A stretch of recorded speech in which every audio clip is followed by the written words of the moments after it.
Good evening friends. நம்ம இன்றைக்கி static ஜிகேல national park எப்படி ஈஸியாக ஞாபகம் வச்சுக்கலாம் அப்படிங்கிறதெல்லாம் ட்ரிக் பார்ப்போம். நம்ம ஆல்ரெடி ரெண்டு ஸ்டேட்டாக போட்டுகிட்டே வரோம். ஒரு சின்ன ட்ரிக் வச்சு எல்லா நேஷ்னல் பார்க்கும் நம்ம போட்டுகிட்டே வரோம். இன்றைக்கி அந்தமான் நிக்கோபார் அண்டு பீகார், ஓகேவா, எங்கள் உள்ள நேஷ்னல் பார்க் எப்படி ஈஸியாக ஞாபகம் வச்சுக்கலாம் அப்படிங்கிற மாதிரி நம்ம பார்ப்போம். அந்த அந்தமான் நிக்கோபார், அதுக்கு நான் ஸ்டோரி சொல்லுறேன். அந்த அந்தமான் நிக்கோபார்னால் எங்கேயோ ஒரு கடலுக்கு நடுவில் இருக்குது. அங்கே எப்பவும் பார்த்தாலும் ஏதாவது கலாட்டா நடந்துக்கிட்டே இருக்கும், ஓகேவா. அங்கே ஏதாவது கலாட்டா நடந்துக்கிட்டே இருக்கும். அதனால் அந்த ஊர் மக்கள்லாம் எப்பவும் சேடாகவே இருப்பாங்க, சோகமாகவே இருப்பாங்க. அதனால் அந்த கலாட்டாவை நிப்பாட்டுறதுக்கு ஜான்சி, ஓகேவா, ராணி ஜான்சி அப்படிங்கிறவங்க மகாத்மா காந்தியை கம்பல் பண்ணி கூட்டிகிட்டு வருவாங்க. நீங்கள் கலாட்டாவை நிப்பாட்டுங்க அப்படின்னு சொல்லி. ஓகே, இந்த ஸ்டோரி மட்டும் நீங்கள் ஞாபகம் வச்சுக்கோங்க. அந்தமான் நிக்கோபார் நடு கடலில் இருக்குது, சண்டை போட்டுட்ருப்பாங்க அப்படிங்கிற மாதிரி ஞாபகம் வச்சுக்கோங்க. உங்களுக்கு ஆட்டோமேட்டிக்காக எல்லா ஸ்டோரியும் வந்துடும். அங்கே எப்போ பார்த்தாலும் கலாட்டா நடந்துக்கிட்டே இருக்கும். ஃபஸ்ட் பாருங்கள், கலாட்டி நேஷ்னல் பார்க்கு, அது கலாட்டா ஞாபகம் வச்சுக்கோங்க.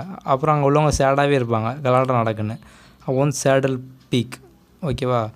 அப்புறம் மூணாவது பாருங்கள், ராணி ஜான்சியும் மகாத்மா காந்தியும், ராணி ஜான்சி மகாத்மா காந்தியை கம்பல் பண்ணி கூப்பிட்டு வராங்க அப்படின்னோம். அப்போ தேர்டு ராணி ஜான்சி நேஷ்னல் பார்க்கு. அப்புறம் fourth Mahatma Gandhi marine national park. அப்புறம் கம்பல் பண்ணி கூப்பிட்டு வருவாங்க அப்படின்னோம். அப்போ கம்பல் பே நேஷ்னல் பார்க்கு. ஓகே, இந்த ஸ்டோரியில் நீங்கள் ஞாபகம் வச்சுக்கோங்க. நீங்கள் ஒன்ஸ் பார்த்துட்டா போதும், உங்களுக்கு லைஃப் லாங் மறக்காது. ஓகே, நெக்ஸ்ட் பீகாரில் இருக்கக்கூடிய நேஷ்னல் பார்க் எப்படி ஞாபகம் வச்சுக்கலாம் அப்படிங்கிற ட்ரிக் பார்ப்போம். நம்ம ஹிஸ்ட்ரிலாம் இப்போ அடிக்கடி நம்ம இந்த காம்படிட்டிவ் ஃபீல்டில் வந்ததுனால ஹிஸ்ட்ரியில் நம்ம அதிகமாக படிப்போம். நமக்கு பீகார்னாலே தெரிஞ்ச ஒரு இடம் புத்தகயா, அப்படி தானே. புத்தகயா என்ன, அதாவது புத்தருக்கு அந்த என்லைட்மெண்ட், ஞானம் கிடச்ச இடம் தான் புத்தகயா. அப்போ உங்களுக்கு கௌதம புத்தா நேஷ்னல் பார்க் அப்படிங்கிறத பார்த்துட்டிங்க அப்படின்னா உங்களுக்கு பீகார் அப்படின்னு ஞாபகம் வந்துடணும். அப்புறம் இன்னொன்று இருக்குது, அங்கே வால்மீகின்னு ஒரு நேஷ்னல் பார்க் இருக்குது. இந்த புத்தர், வால்மீகி, அவங்க பேரெலாம் எனக்கு பார்த்தாலே சொந்தக்காரங்க மாதிரி தான் இருக்குது. அதனால் நீங்கள் இந்த புத்தா வால்மீகிலாம் வந்துட்டால் பீகார் அப்படின்னு போட்டுக்கோங்க.